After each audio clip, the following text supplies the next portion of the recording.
بسم اللہ الرحمن الرحیم۔ قبر کی پہلی رات میں کیا ہوگا؟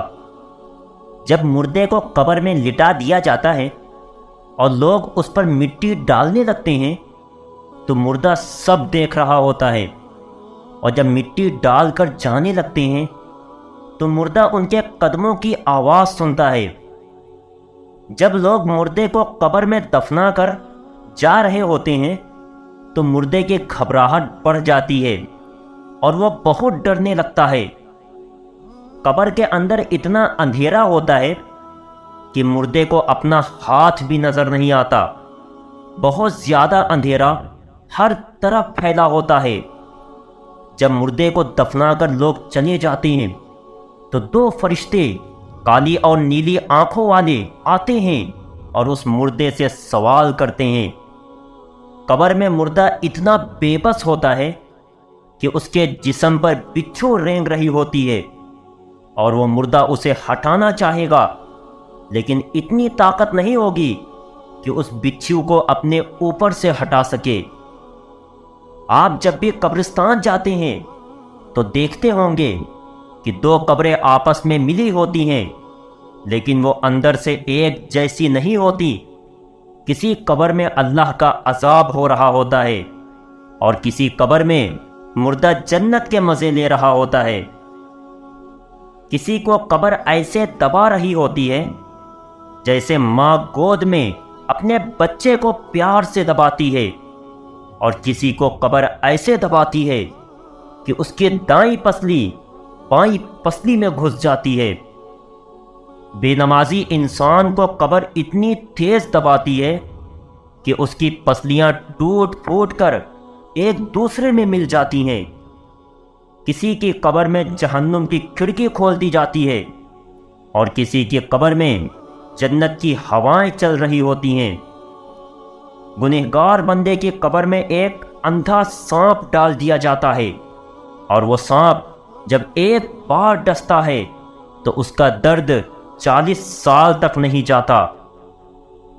قبر دو طرح کی ہوتی ہے، یا تو جنت کے باغوں میں سے ایک باغ ہوتی ہے یا دوزخ کے گڑھوں میں سے ایک گڑھا۔ قبر میں 3 سوال پوچھے جائیں گے۔ فرشتے پوچھیں گے کہ تمہارا رب کون ہے؟ جو نیک ہوگا وہ کہے گا کہ میرا رب اللہ ہے، اور جو برا ہوگا وہ کہے گا کہ ہائے افسوس، ہائے افسوس، مجھے نہیں پتا۔ پھر فرشتے دوسرا سوال پوچھیں گے کہ تمہارا دین کیا ہے؟ تو جو نیک ہوگا وہ کہے گا کہ میرا دین اسلام ہے، اور جو برا ہوگا وہ کہے گا کہ ہائے افسوس، ہائے افسوس، مجھے کچھ نہیں پتا۔ پھر فرشتے تیسرا سوال حضور صلی اللہ علیہ وسلم کا چہرہ دکھا کر پوچھیں گے کہ یہ کون صاحب ہیں؟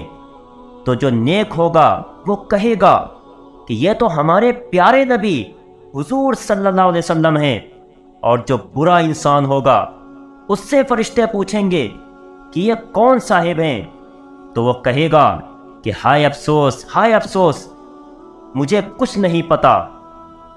جب مومن بندہ فرشتوں کے صحیح جواب دے دیتا ہے تو اس کی قبر میں جنت کی کھڑکی کھول دی جاتی ہے اور جنت کی ہوائیں آنے لگتی ہیں، اور جب کافر بندہ فرشتوں کے جواب نہیں دے پاتا ہے تو اس کی قبر میں جہنم کی کھڑکی کھول دی جاتی ہے، جس سے گرم لو آنے لگتی ہے، اور اس کے لیے جہنم کا بچھونا بچھا دیا جاتا ہے اور اس پر عذاب کے فرشتے مسلط کر دیے جاتے ہیں۔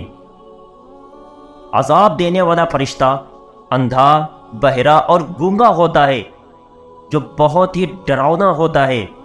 اس کے ہاتھوں میں لوہے کی راڈ ہوتی ہے جس سے وہ گنہگار کو مارتا رہتا ہے۔ جب مومن بندہ فرشتوں کے صحیح جواب دے دیتا ہے تو اس کے سامنے جہنم کی کھڑکی کھولی جاتی ہے، تو فرشتے کہتے ہیں کہ اے اللہ کے نیک بندے، اگر تم ہمارے سوالوں کے صحیح جواب نہ دے پاتے تو تمہارا ٹھکانہ یہ جہنم ہوتی۔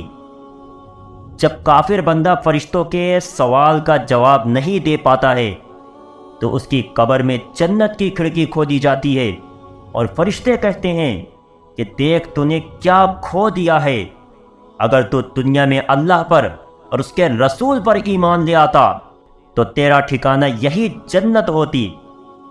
پھر مومن بندے کے قبر کو 70 گز تک چوڑی اور 70 گز تک لمبی پھیلا دی جاتی ہے، اور اس کی قبر میں جنت کی خوشبو آنے لگتی ہے۔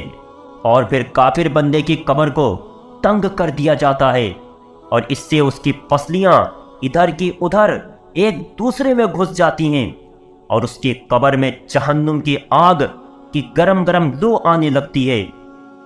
جب مومن بندے کی قبر کو 70 گز چوڑی اور لمبی کر دی جاتی ہے اور جنت کی خوشبو آتی رہتی ہے اور وہ کامیاب ہو جاتا ہے، تو وہ مردہ فرشتوں سے کہتا ہے کہ مجھے جانے دو، میں اپنا حال اپنے گھر والوں کو بتا کر آ جاؤں کہ میں کامیاب ہو گیا۔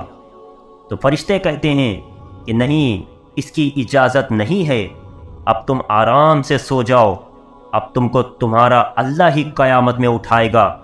اور پھر وہ مردہ آرام سے سو جاتا ہے، اور گنہگار بندے کا بہت برا حال ہوگا۔ اس کی قبر میں اس کے نیچے آگ کا بچھونا بچھا دیا جائے گا، اور عذاب دینے والے فرشتے آئیں گے۔ اس کی قبر میں سانپ بچھو مسلط کر دیے جائیں گے جو اس کو ڈستے رہیں گے۔ عذاب دینے والے فرشتوں کے پاس لوہے کی راڈ ہوں گے جس سے وہ گنہگار کو ماریں گے۔ اللہ ہم سب کو قبر کے عذاب سے بچائے۔ دوستو، اگر ویڈیو پسند آئی ہو تو لائک کرنا اور چینل کو سبسکرائب کرنا نہ بھولیں، اور جاتے جاتے ایک پیارا سا کمنٹ ضرور کر دینا۔ السلام علیکم۔